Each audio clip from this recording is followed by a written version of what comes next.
पाठ 15 द्रोण शिष्य एकलव्य। यह कहानी महाभारत काल की है। भीलवाड़ा राजस्थान राज्य के एक क्षेत्र का नाम है। उस काल में भीलवाड़ा के भीलों का मुखिया था हिरण्यधनु, जो अपनी वीरता के लिए विख्यात था। महान क्षत्रिय शासक भी उसकी वीरता का लोहा मानते थे।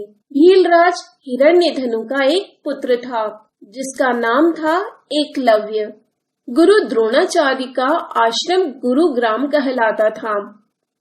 यह वही स्थान था जहां आज के हरियाणा का गुड़गांव नामक नगर स्थित है। वास्तव में गुड़गांव शब्द गुरुग्राम से ही बिगड़कर बना है। स्पष्ट है कि गुरुग्राम भीलवाड़ा से अधिक दूरी नहीं था। दोनों के बीच में केवल एक भारी जंगल था। एक दिन एकलव्य उस वन में घूम रहा था कि उसकी दृष्टि एक राजकुमार पर पड़ी। राजकुमार के हाथों में धनुष बाण था तथा वह आखेट हेतु वन में आया था। उसे देखकर एकलव्य के मन में धनुर्विद्या सीखने की इच्छा जाग उठी।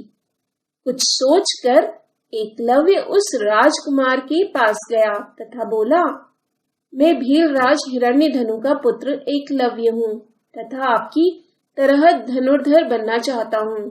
कृपया बताएं कि आपने यह विद्या किनसे सीखी है। राजकुमार ने अहंकार पूर्ण स्वर में उत्तर दिया, मैंने यह विद्या गुरु द्रोण से सीखी है। एकलव्य ने उसी समय निश्चय कर लिया कि वह द्रोणाचार्य का शिष्य बनकर धनुर्विद्या सीखेगा। अतः वह घर लौट गया तथा अपने पिता के पास जाकर बोला, पिताजी, गुरु द्रोण से मिलकर मेरी शिक्षा का प्रबंध कर दीजिए।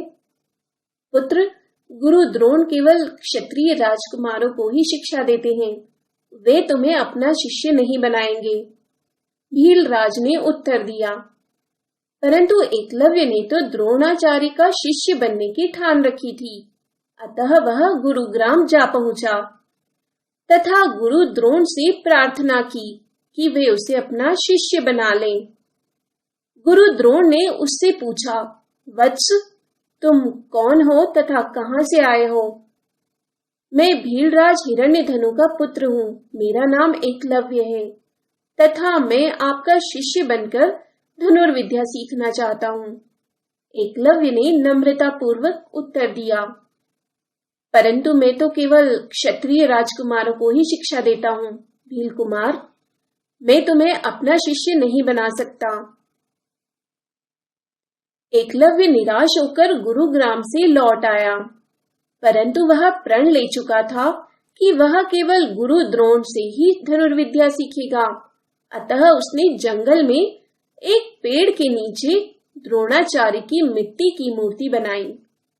फिर प्रतिदिन उस मूर्ति को प्रणाम करके धनुर्विद्या का अभ्यास करने लगा। दिनों के पश्चात सप्ताह तथा सप्ताहों के पश्चात मास बीत गए। एकलव्य की लगन बढ़ती गई तथा बाण चलाने का अभ्यास अनवरत चलता रहा। अंततः सफलता ने एकलव्य के पांव चूम लिए तथा वह एक अनुपम धनुर्धर बन गया। एक दिन एकलव्य गुरु द्रोण की मूर्ति के समीप बाण चलाने में अभ्यासरत था। अचानक एक कुत्ता उसके पास आकर उच्च स्वर में भौंकने लगा। एकलव्य ने उसे भगाने की चेष्टा की, किंतु वह भौंकता ही रहा। अतः उसने बाण चलाकर भौंकते हुए कुत्ते के मुंह में ऐसे फंसा दिए कि उसका मुख खुला ही रह गया, परंतु कोई घाव भी न हुआ। कुत्ता तिलमिलाता हुआ गुरु द्रोण के पास लौट आया। हस्तिनापुर के सभी राजकुमार भी वहां विद्यमान थे।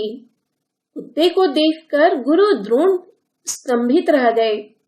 साथ ही वे मन ही मन उस अज्ञात धनुर्धर की सराहना करने लगे, जिसने इतनी कुशलता से कुत्ते का भौंकना रोक दिया था।